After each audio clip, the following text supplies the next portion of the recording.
Friends, तो कैसे हैं आप सब लोग। आज हम देखेंगे कि जैसा कि मैंने लास्ट वीडियो में आपसे बोला था कि मैं एथिक्स का सिलेबस आपको कवर करवाऊंगी, तो आप वही मैं आज लेकर आई हूँ। तो आप देख सकते हैं कि एथिक्स का कवर क्या क्या है।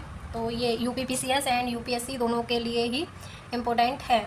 सिलेबस सेम ही है, तो आप बस लेवल का थोड़ा अंतर हो जाता है, उसका थोड़ा हाई लेवल हो जाता है यूपीएससी का, और यूपीपीसीएस का थोड़ा सा लेवल डाउन होता है। लेकिन ऐसा नहीं है, कभी कभी यूपीपीसीएस भी इतने अच्छे क्वेश्चंस पूछता है जो यूपीएससी नहीं पूछता है। कई साल बाद यूपीएससी वैसे क्वेश्चन पूछता है। तो चलिए देखते हैं यूपीएससी और यूपीपीसीएस का। यूपीएससी या अदर पीएससी डाल देती हूँ मैं।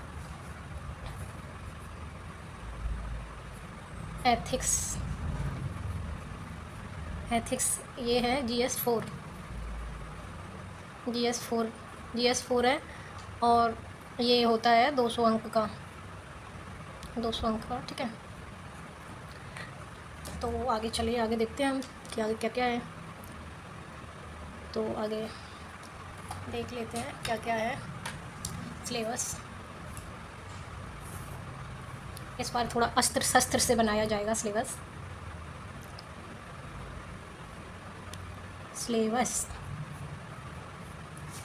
तो सिलेबस है, आपको दिख रहा है ना सही से। तो इसमें होता है सोशलॉजी, जिसको समाज शास्त्र भी बोल सकते हैं। नेक्स्ट होता है फिजियोलॉजी, जिसको मनोविज्ञान बोलते हैं। नेक्स्ट होता है फिलोसॉफी, जिसको दर्शन शास्त्र बोलते हैं हिंदी में। दोनों बाइलिंगुअल इसलिए कर देती हूँ, जैसे आपको जो हिंदी मीडियम वाले हैं उनके लिए हिंदी मीडियम। मैं भी हिंदी मीडियम से ही हूँ, लेकिन मेरे को एथिक्स में थोड़ा इंग्लिश में पढ़ने में ज़्यादा सुविधा होती है। आप भी ट्राई करिए। पब्लिक एडमिनिस्ट्रेशन, लोक प्रशासन, और लास्ट है केस स्टडीज़। तो केस स्टडीज़ को तो हिंदी में केस स्टडीज़ ही लिखते हैं। एक बार इसको थोड़ा डिजाइन कर देते हैं। तो एथिक्स में जैसे टॉपिक होते हैं, यूनिट होती हैं, तो इसमें देख सकते हैं, इसमें आएगा यूनिट नंबर 1 और 3 आता है। इसमें यूनिट नंबर 2, 4, 3 आता है। इसमें यूनिट नंबर 5 आता है, और इसमें यूनिट नंबर 6 और 7 आता है, और केस स्टडी में यूनिट नंबर 8 आता है। तो आप देख सकते हो यूनिट नंबर 8 के बाद इसको पूरा डिस्कशन कर लेते हैं। यूनिट 1 में क्या है, यूनिट 2 में, 3 में, 4 में क्या है। शायद चलो करते हैं। यूनिट 3 2 जगह आता है, तो आप ये नहीं सोचिए कि मैंने गलती से लिख दिया है, ठीक है। तो चलिए यूनिट वन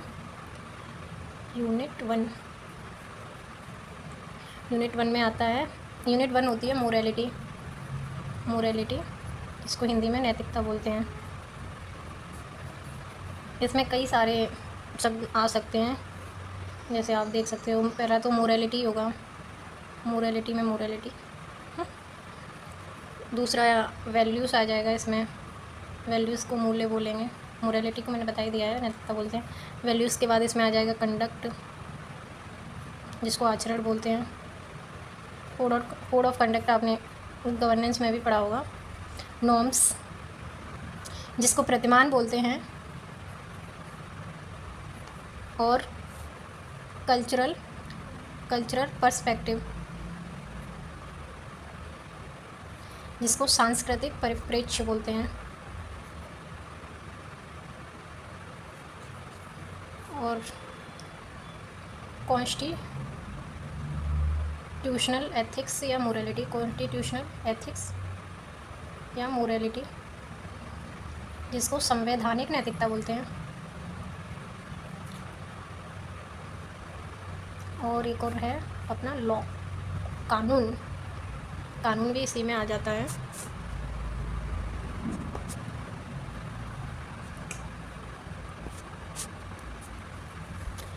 तो इसमें ये सारे टॉपिक्स आते हैं। बाकी यूनिट 2 में देख लेते हैं क्या क्या आता है।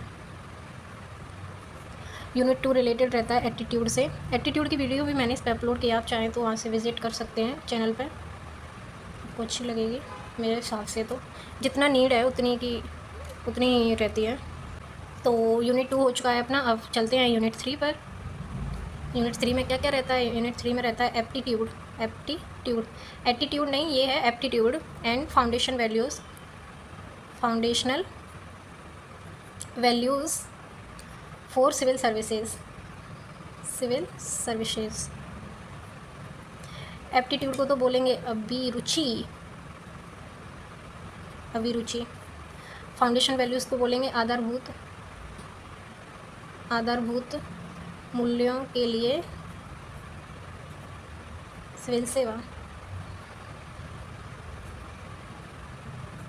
आधारभूत मूल्यों के लिए सिविल सेवा जिसमें आ जाएगा, इसमें देख सकते हैं हम, आ जाएगा सत्यनिष्ठा, ईमानदारी, यही सारी चीज़ें आएंगी इसमें ETC। अब चलते हैं यूनिट 4 पर। यूनिट 4 में क्या रहता है? यूनिट 4 में रहता है इमोशनल इंटेलिजेंस।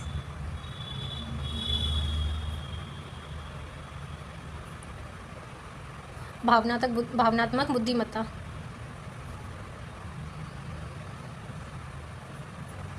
यूनिट 5, तो यूनिट 5 में क्या होता है? यूनिट 5 में रहती है फिलोसॉफी, जिसको दर्शन शास्त्र बोलते हैं। दर्शन शास्त्र रहता है इंडियन और वेस्टर्न, भारतीय, हम सब भारतीय हैं, और पश्चिमी। तो भारतीय में आ जाएंगे महात्मा गांधी, स्वामी विवेकानंद आ जाएंगे, महात्मा गांधी आ जाएंगे, गौतम बुद्ध जी आ जाएंगे, और शंकराचार्य जी आ जाएंगे, और गीता का ज्ञान भी इसी में आएगा, धर्म वगैरह सब इसी में आ जाएगा, और अम्बेडकर जी भी इसी में आ जाएंगे, अरविंदो घोष ETC। वहीं पश्चिमी में JS मिल, वेंथम, हीगेल, सुकरात, अरस्तु, प्लेटो, और बस कांट भी आप इसमें ले सकते हैं, और भी आते हैं एक्सेट्रा। ये इम्पोर्टेंट है इसलिए इसमें मैंने इसे बता दिया है। टॉपिक 6 हम देख सकते हैं। टॉपिक 6 में आएगा civil services ethics. Civil services in ethics, सिविल सेवा में सत्यनिष्ठा।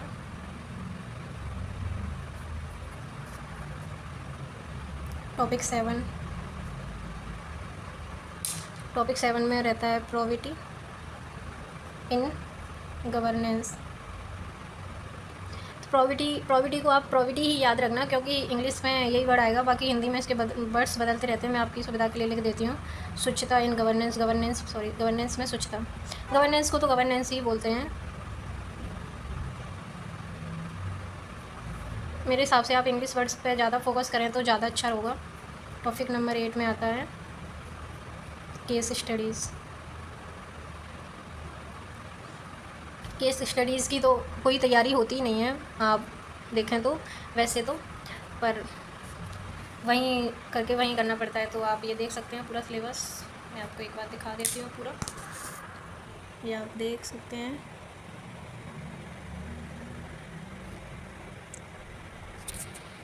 पूरा सिलेबस देख सकते हैं। ये है अपना एथिक्स का सिलेबस जो मैंने डिस्कशन कर दिया है। ये मोटा सिलेबस है, जिससे आपको पूरा आइडिया हो जाएगा कि हमने क्या क्या पढ़ा है, क्या क्या कितना छोड़ना है, क्या क्या पढ़ना है। तो बस यही है सिलेबस, बाकी तो आप देख लीजिए अपने हिसाब से।